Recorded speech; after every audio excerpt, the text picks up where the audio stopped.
governance, job creation, and inclusive economic growth. The latter is also of great importance in the most unequal region of the world, Latin America. President Fernandez was also the first, as far as I know, head of state in Latin America to get vaccinated last Thursday, so he's a role model. And it is of great interest also for the World Economic Forum's global audience to learn about President Fernandez's vision and plans for Argentina. So good to see you, Mr. President. Muchas gracias. The floor is yours. Muchísimas gracias. Buenas tardes a todos. Thank you very much, and good afternoon to all of you. Thank you for the opportunity to address this highly impactful forum that invites us to reflection and to action to build a different world. The pandemic we're going through is not a mere accident.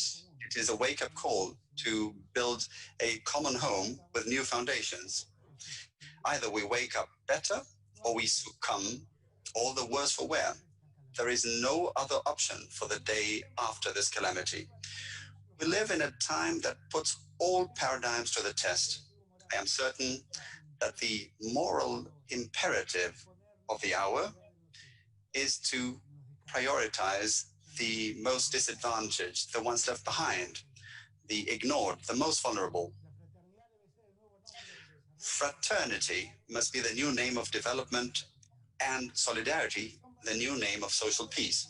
These are values which are not exclusive to a single sector.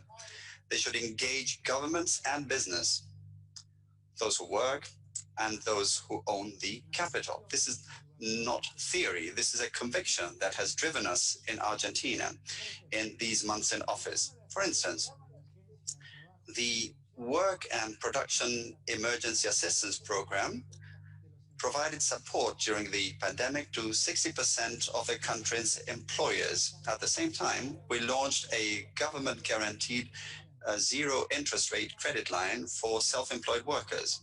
And we also granted subsidized loans to 110,000 SMEs, accounting for a total 2% of GDP.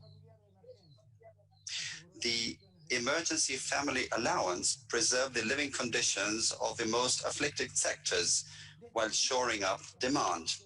Early on, we started negotiations with several laboratories to purchase vaccines to protect the Argentine people from the COVID-19 virus. The pandemic has shown once again that in order to address the major global challenges, we must engage in cooperation between the public and private sectors, and that the vaccine must be considered a public global good. This public-private cooperation allowed the Argentine industry to take part in a production integration arrangement with Mexico to produce the Oxford-AstraZeneca vaccine for the whole region. This will help us boost a vaccination campaign that will first focus on those most at risk during the pandemic. The measures adopted have been crucial to initiate recovery, which is proving to be faster than we had thought a few months ago. There is no trade-off between life and the economy. It's about a greater economy, a better economy. Our industrial sector is showing remarkable recovery. Last November, the economy had recovered 87% of the production lost to the pandemic. In industry, we now have 4,500 more jobs than before the pandemic. And we've had 5 consecutive months of recovery in terms of jobs in the industrial sector. Right in the middle of the pandemic, we did have to deal with another equally destructive virus, toxic and irresponsible debt levels. With a nationwide political and social agreement, we achieved a debt restructuring with private creditors with over 99.5% acceptance. This cleared the path to start building a future with production and work. Dialogue with the International Monetary Fund is well underway and has so far been highly constructive. We have received countless shows of support, both from the international community and from the members of the G20.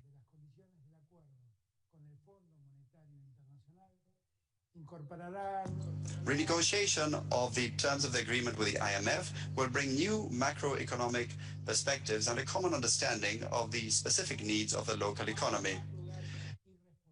There is no more room for irresponsible austerity, for unrealistic demands that undermine our own credibility as well as that of those who grant unrealistic. Agreed with the IMF will be sent to Argentina's Congress to bring on board all of the political spectrum as part of a development path with debt sustainability, social inclusion, and transparency as state policies at its center, which is quite a historical event in our country. It is no time for conformism, but for transformation, for a transition to change. We observe the challenges emerging out of the current crisis and see them as a turning point to advance on the Great Reset, which Professor Schwab advocates so much.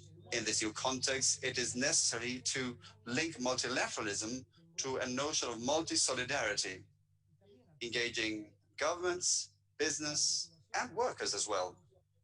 Coordination and public-private consensus requires that we open up opportunities for dialogue and pluralistic work in Argentina, seeking to put in place the conditions to build a common vision for the country.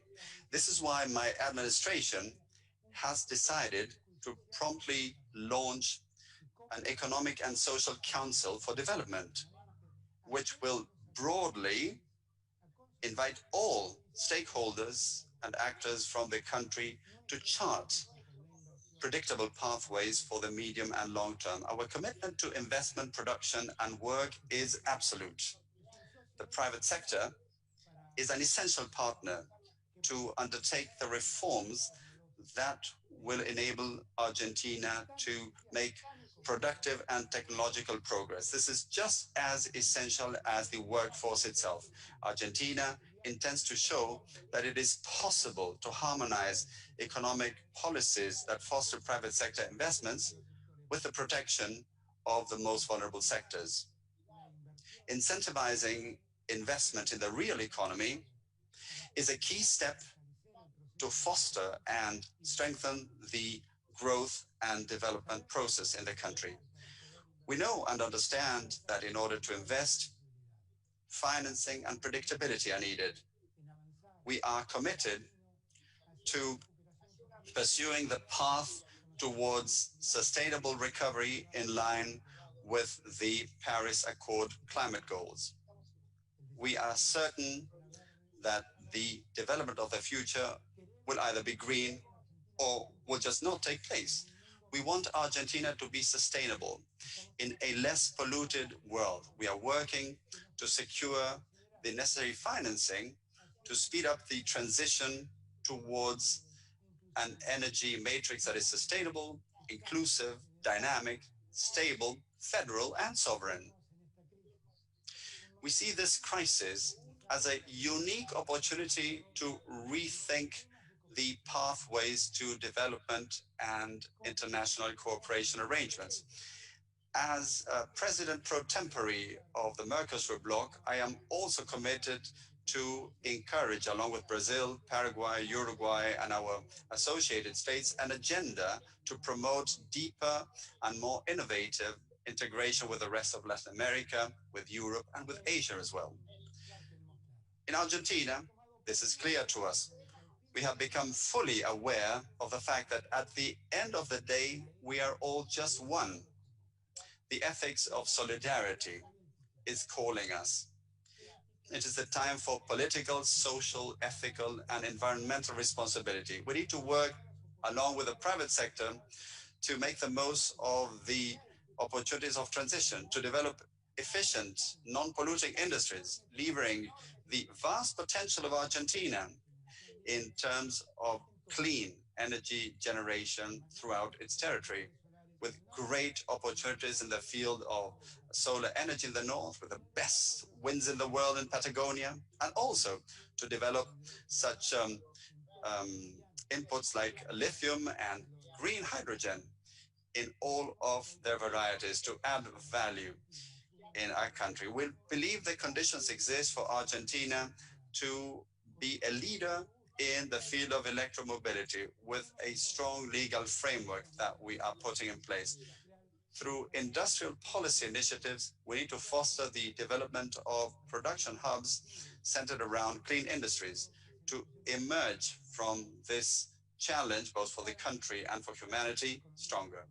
The way we see it, the knowledge economy is already a reality. It is a priority for Argentina to become integrated with global value chains through um, 4.0 technology. We have adopted a law with great consensus, which is an effective government policy in this regard. In short, we are hopeful for the coming times. We are realistically idealistic and pragmatic in not forgetting values when making decisions. It's time to join forces to tackle endemic problems that our world has been plagued by for years: unsustainable sovereign debt, extreme poverty, water access, gender parity, natural disasters, climate change, and corruption as well. At the same time, we should pursue an agenda of state-of-the-art topics reflective of the 21st century: the future of education and work, telemedicine, 4.0, productive chains, digital inclusion. Finally, the empowerment of women, and, of course, green infrastructure. And I'm not talking about merely technocratic issues or things that you would see on an Excel spreadsheet. I'm talking about existential issues that require political science and economic science to go hand in hand, driven by the passion to make this world a better place. The economy must recover the ethical sense it has lost. Our dear Pope Francis launched last year a universal appeal to rethink the way we pursue economic activity. He coordinated a world meeting in Assisi, in Italy, with Regina Bruni, the economist, who's just published a book called Unhappy Capitalism. And that title, Unhappy Capitalism, I think is a great definition of the kind of thing we should leave behind. Now, the Global Solidarity Pact is our goal. We need to leave behind opulent unhappiness, societies that discard the weakest and worship wild profit making and dehumanization in an amoral way. Neither the economy nor politics are mere contracts, but rather a set of relations amongst human beings where pain, dreams, and the expectations of others also matter when it comes to making decisions and dreaming up new horizons for the future with new eyes. It is now or never. We can choose to be mere onlookers in a world of slow growth and growing inequality, unconcerned with the environment, and just carry on doing business as usual. Or we can choose to act courageously and to decide to be protagonists in the task of laying the new foundations for an innovative approach towards sustainable and inclusive development. This pandemic should lead to a better world. It is our own responsibility to make this happen. From Argentina, I invite us to be partners in this undertaking. Thank you very much.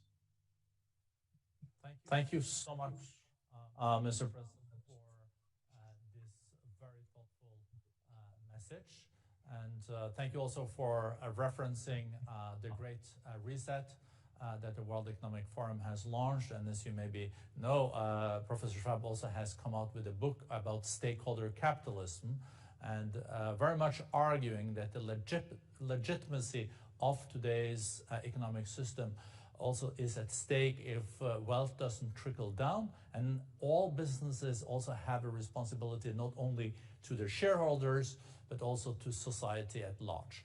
Looking at Argentina and applying this solidarity approach, but at the same time reviving economic growth, but with more jobs, more inclusiveness, and also sustainability.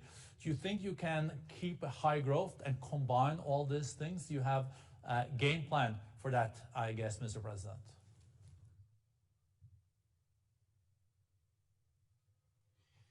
Definitivamente hay que tener un programa para todo esto. We must certainly have a program for all these things, but we can't conceive of growth while keeping our own fellow citizens in the well of poverty. What we need to do is build a form of capitalism in which investments can grow and, of course, profits for shareholders, but in a way that does not create such blatant social imbalances like the ones we've seen in recent years. In your introduction, you mentioned that I'm in the most unequal continent in the world, Latin America. Ironically, it is a very wealthy continent. How can you understand so much wealth and so much inequality? How can you understand so much income distribution and so much poverty distributed around the world? I'm sure that is the challenge we need to tackle. And these are not mutually exclusive things. The economy connotes ethics, just as capitalism. And ethics can't mean that the benefits for just a few lead to poverty for the very many. Ethics is about growing and developing in a society that grows and develops and that gives the most disadvantaged the conditions to advance. I think therein lies the true secret, and I think that is the true challenge at hand. You see, this idea that capitalism can only flourish by betting on investors and shareholders of companies and large corporations while leaving behind humanity has left us precisely with this kind of world. And this is also a model, the weakness of which has been made evident. Because one day, a tiny little virus, imperceptible to the naked eye, came along and it was able to demolish economic structures and lay bare the enormous inequality we live in. What we see is happening with the vaccines goes to show exactly what I'm talking about. In these days of a pandemic, continuing to see economic embargoes that only affect the parts of the world that are subject to the embargoes are things that require that we take a new look at things. So this is why I think this is an opportunity for us to talk about these things. It is also a good idea to rethink capitalism, which in recent years paid a lot more attention to financial derivatives and speculation than to production. And the best form of capitalism was the one that thought more about producing and also investing, creating jobs, and fostering equality. Thank you so much.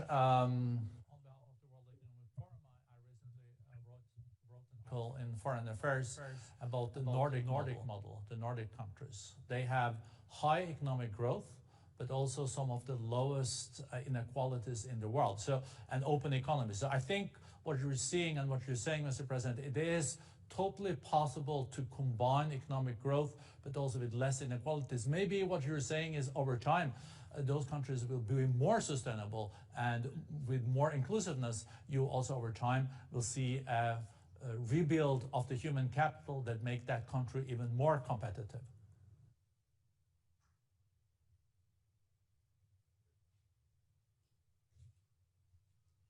So I guess we agree on that.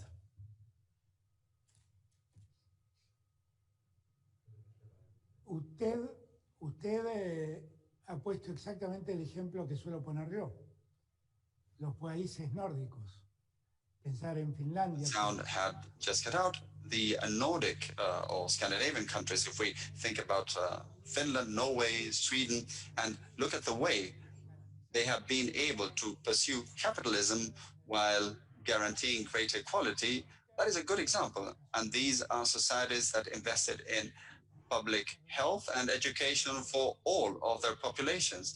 And they have developed intelligently and smartly by reaching truly enviable levels of technological development. Capitalism can be that, or it can be something else. I don't want to offer unpleasant examples, but unfortunately, we have become weary of seeing so many examples of wealth being concentrated in just a few and poverty being distributed among the millions, with access to education and health being so difficult for many citizens and people in this world. I think that's what we need to change, and that's what we need to discuss, because as you rightly point out, it's not that capitalism doesn't have the ways to achieve those goals. Of course, there are ways.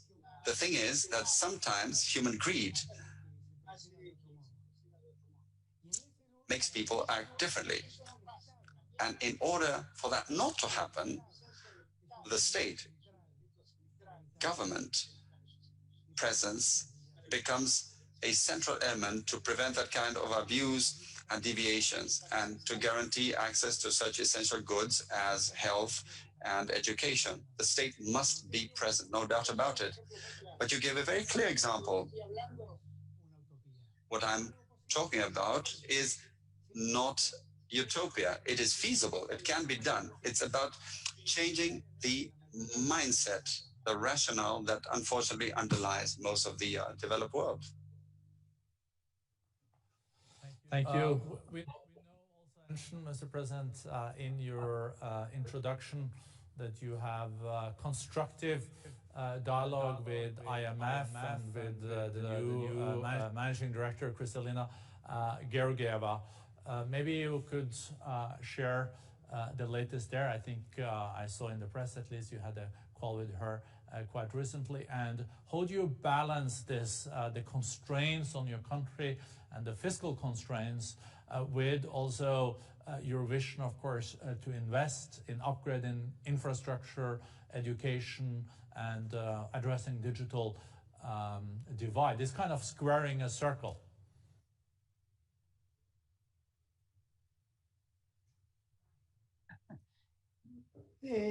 No necesariamente. A ver, nosotros tenemos un diálogo.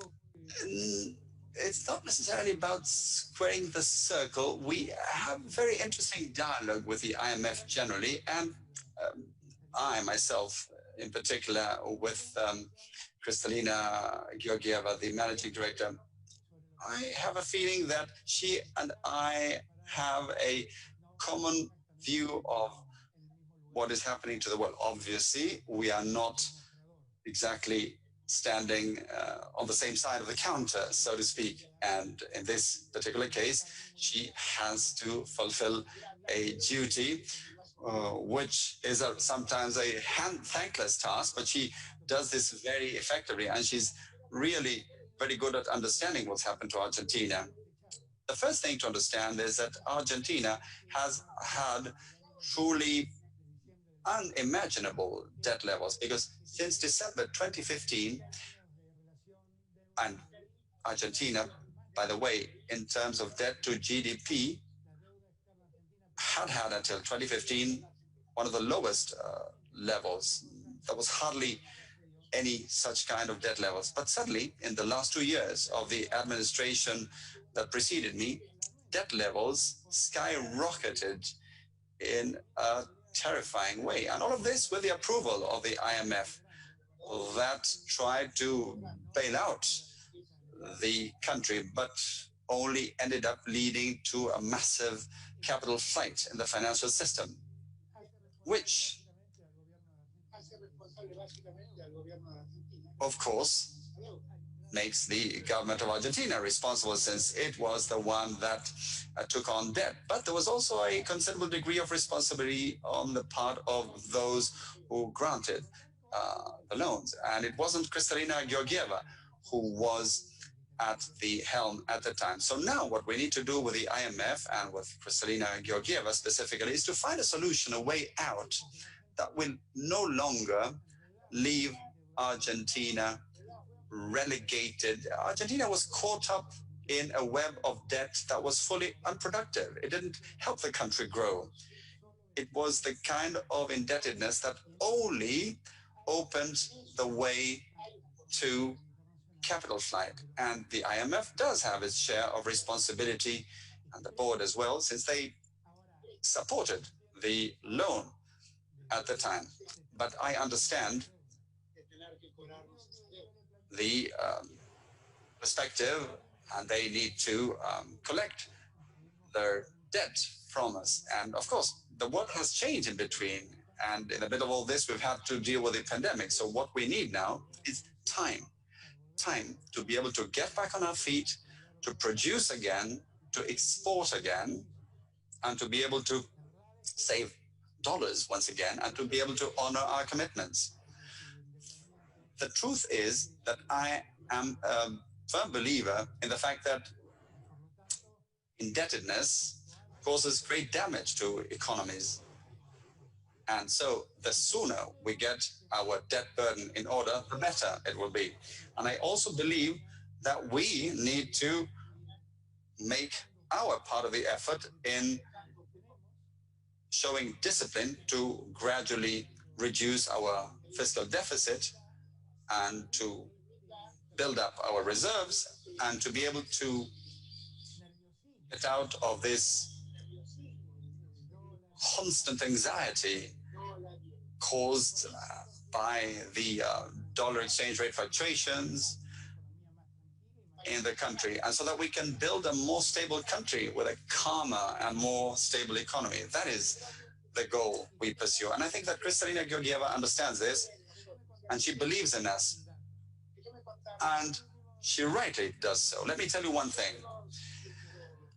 In the last 130 years of Argentina's history,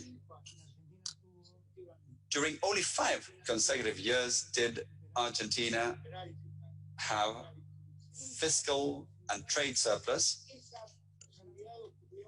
and that was the case only during 5 consecutive years in all of the 130 last years of Argentina's history. And those 5 years happened to be the years during which I was chief of cabinet in Argentina. The president at the time was Nestor Kirchner. We pursued very strict fiscal discipline in those days, and we also kept an eye on our domestic prices as well. And we were the ones that paid 100% of the debt to the IMF and to the multilateral lending institutions, and we were the ones who got Argentina out of default. And history seems to repeat itself with me now as president, no longer chief of cabinet. But I tell you this so that everyone can understand what my conviction is. We are not here because I want to be here. We are here because this is what happened to us. We didn't actually create the crisis. We inherited it. And mind you, we don't complain about having to deal with a crisis, because when we went into the election campaign, we were aware of the extent of the crisis. But I think that the pandemic requires that we all review our methodologies and to better understand that poverty is not only about statistics, it's about the suffering of millions of people. And amongst all of us, we must work to contain the damage to humanity. And believe me, I do feel really understood in my discussions with Kristalina Georgieva in this regard. Well, thank you so much, Mr. President, for sharing your vision for Argentina. Also, so strongly underlining the importance of economic growth, but that it has to be inclusive, create jobs, and also be sustainable. We will take now 2 to 3 minutes a break. So thank you for those that have followed us. Some will stay on and rejoin in 2-3 minutes with Q&A with the President. So muchas gracias. It was very interesting, Mr. President. Thank you. Gracias a ustedes.